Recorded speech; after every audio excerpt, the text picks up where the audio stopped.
Olá novamente a todos. Nessa videoaula nós vamos tratar os aspectos relacionados à acessibilidade. Qual que é a importância disso para vocês, engenheiros de produção? Primeiro de tudo, porque é um aspecto legal. Então, desde 1989 já houve aí uma preocupação legal, né, pelo menos, em incluir essas pessoas, em classificar as capacidades específicas das pessoas e incluí-las nas atividades, inclusive as atividades produtivas, ok? Essa Lei 8.213 de 1991, ela especifica, inclusive, aqui uma porcentagem de colaboradores que as empresas devem contratar, ok? Que sejam portadores de necessidades específicas, né?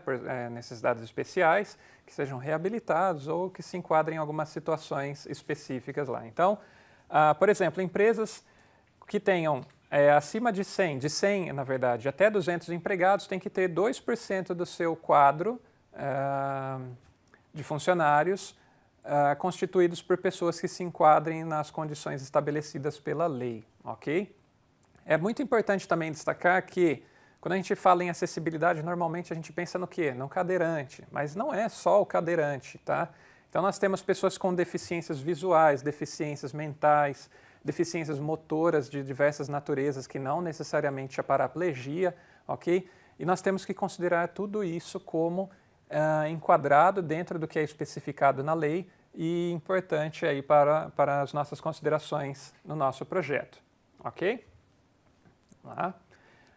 Existe uma norma, a NBR 9050, que ela trata da questão da acessibilidade em edificações, nos mobiliários que estão nesses espaços, ok? E até mesmo equipamentos urbanos, para que eles sejam utilizáveis por utilizadores, né, por pessoas com diversas capacidades, ok?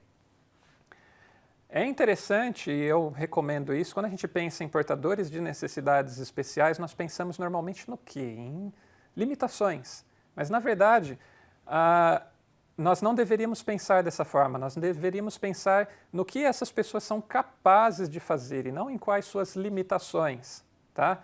E, eventualmente, é importante destacar isso, que, por exemplo, uma pessoa com mobilidade reduzida, olha só essa primeira situação aqui de um ponto de ônibus lá em Curitiba.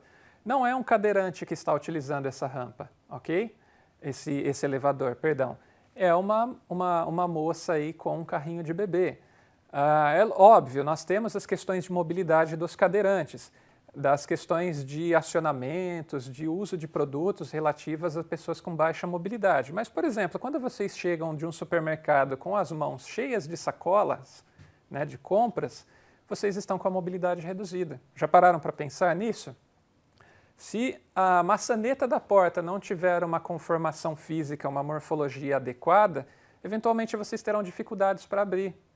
Se vocês estão no banho, estão com as mãos ensaboadas, muitas vezes vocês podem ter dificuldade em fechar o registro do chuveiro, ok? Então, todas essas situações, elas indicam como que podem ocorrer prejuízos mesmo com ausência de lesões ou algum trauma físico. Eventualmente nós temos mobilidade reduzida, por exemplo, ou a nossa percepção está diminuída por fatores que variam de natureza. Então, a palavra acessível, ela está relacionada a espaços, edificações, mobiliários, produtos, sistemas, seja lá o que for, mas que possam ser utilizados por qualquer pessoa, independente das suas capacidades ou das suas limitações.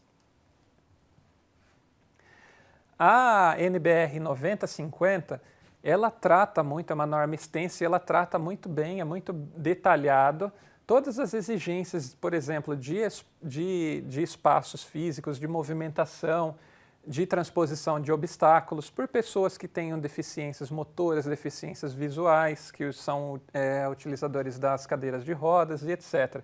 Então, por exemplo, as transferências, quando o sujeito chega ao banheiro, como é que ele se transfere para o vaso sanitário, controles em empunhaduras, parâmetros visuais. Então, obviamente, um painel que deva ser acionado por um cadeirante, como ele está numa altura mais baixa, né, ele tem um campo de visão abaixo de uma pessoa em pé, os mostradores, os acionamentos, todos esses dispositivos têm que ser posicionados de acordo.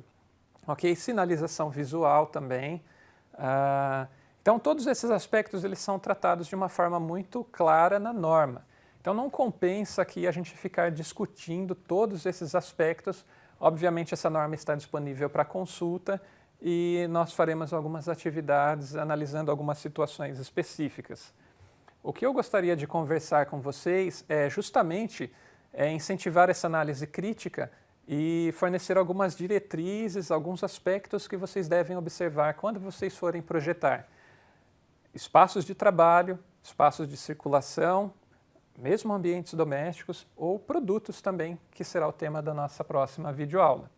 Ok? O projeto universal é justamente relativo a esse uso por utilizadores com diversas capacidades, independentemente de sexo, de porte físico, da condição física em questões de limitações de mobilidade, mentais e etc. Ok? A primeira diretriz para o projeto universal é o uso igualitário. Então, é sempre interessante, em vez de pensar em soluções que vão adaptar uma situação para um utilizador com uma capacidade específica, prover uma situação que seja igualitária, que nivele todos a mesma condição. Um exemplo aqui, por exemplo, é a porta automática. Independente se a pessoa está em pé ou numa cadeira de rodas, à medida que ela se aproximar do sensor, a porta automática abre. Ok? Isso é muito mais interessante do que prover algum puxador ou alguma coisa para um cadeirante, ou seja, prover um puxador que esteja numa altura mais baixa que um cadeirante consiga acessar. Obviamente, tem que ser consideradas questões de tecnologia, de custos e etc., mas, à medida do possível, nós temos que buscar soluções criativas para situações que não gerem uma diferenciação entre os usuários. Ok? Outra questão. É óbvio que todos esses aspectos estão interrelacionados, mas o uso adaptável ou flexível. Eu coloquei aqui, por exemplo, uma imagem. Isso é um plug de tomada conceitual, ele foi premiado num concurso alemão, ok? Um concurso de design, no qual vocês podem observar que tem um orifício ali interno e mesmo uma pessoa que tenha uma mobilidade reduzida nas mãos, por exemplo, por uma questão de artrite ou artrose, ou até mesmo alguma lesão momentânea, né, algum machucado, mesmo que ela não tenha força de preensão para segurar e retirar esse plug da tomada, ela consegue fazer com o dedo ali. Então, mesmo com mobilidade reduzida, ela vai utilizar movimentos mais relacionados ao braço e ao ombro, ela consegue remover esse plug da tomada. Então, é sempre interessante pensar também quais são as possibilidades de uso do meu produto, da minha situação de trabalho, do meu sistema, ok? Outra coisa, simples ou intuitivo, é um outro aspecto a ser considerado. Existem alguns aspectos dos produtos que já são amplamente difundidos, que estão relacionados com o próximo também, mas que teoricamente já está enraizado, que as pessoas compreendem facilmente. Então, no caso de uma garrafa, por exemplo, todo mundo sabe que ali o gargalo é onde está localizado a boca e que ela vai conseguir fazer o uso do líquido, do conteúdo da garrafa a partir dali. Ok? E, novamente, incorporando essas condições de uso igualitário, etc., temos aqui, por exemplo, a impressão no rótulo em braille, para que uma pessoa com deficiência visual também consiga saber, tá, é uma garrafa, mas é uma garrafa de quê? Ela consegue identificar ali por meio da sinalização tátil, ok? Conhecido ou perceptível, um outro princípio de projeto universal também.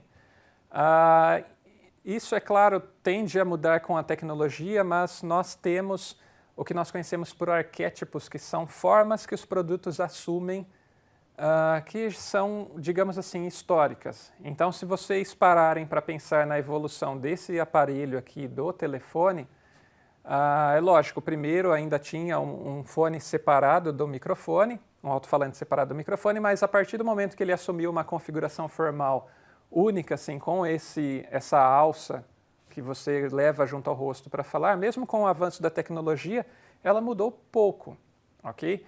A forma de descagem mudou, o painel de LED mudou, mas nós temos esse formato que é familiar, que é conhecido, ok? Isso está relacionado ao parâmetro anterior também.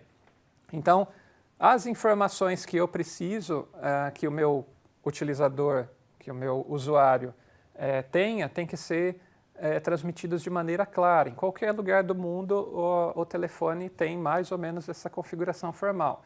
Óbvio que os smartphones são uma exceção, ok?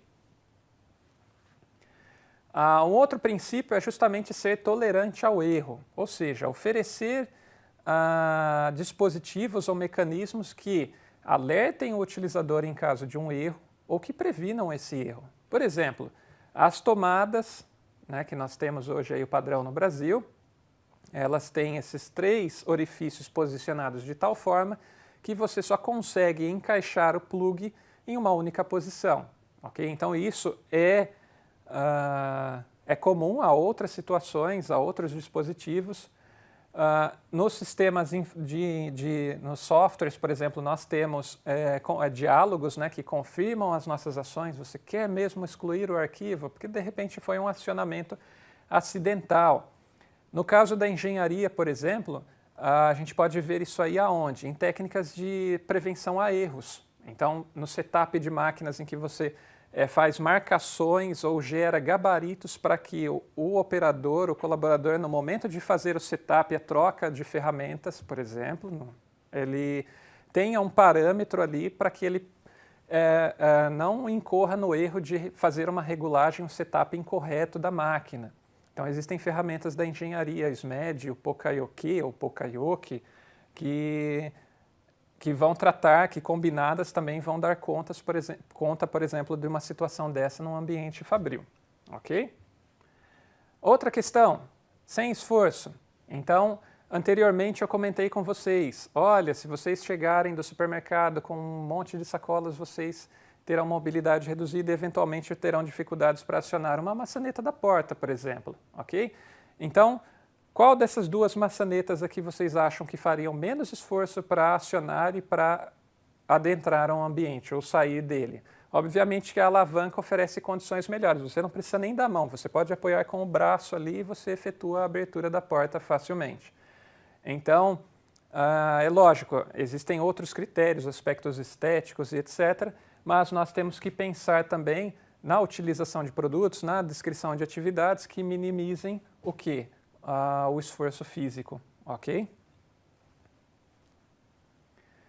A outra questão também é relativa à adaptação dos ambientes ou dos produtos para as categorias, vamos dizer assim, de utilizadores. Então, por exemplo, a questão de uma poltrona mais larga para um ser humano, um indivíduo obeso.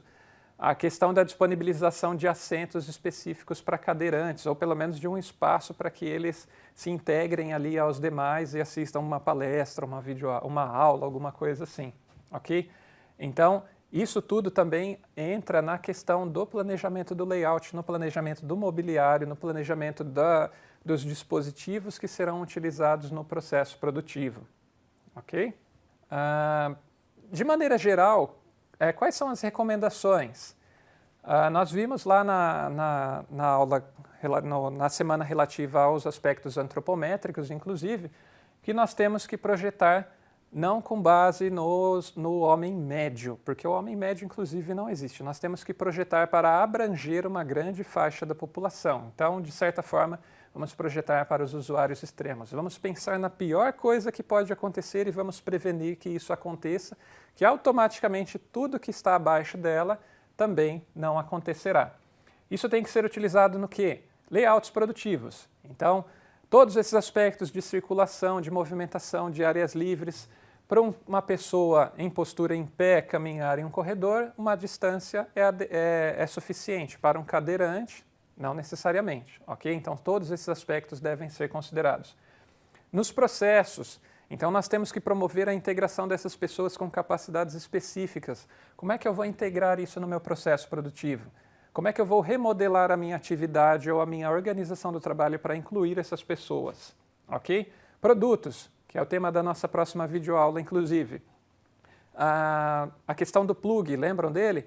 Como é que eu vou projetar um plug para que eu dê conta de uma gama maior de usuários com determinadas limitações ou determinadas capacidades? Sistemas. Então, sistemas informatizados, como é que eu vou prover o acesso? Vai ter um estímulo verbal além do visual e etc. Okay? Então, todas essas áreas são campos de atuação do engenheiro de produção e que vocês têm que estar atentos na hora de atender a essas demandas. E fica aqui o encerramento da nossa videoaula. Um dos homens mais notáveis da humanidade é um portador de necessidades especiais, tem diversas limitações e mesmo assim não para de nos surpreender com suas ideias e uma das mentes mais brilhantes do mundo. Então não subestimem, não diferenciem, porque no final somos todos humanos. Muito obrigado e até a próxima videoaula.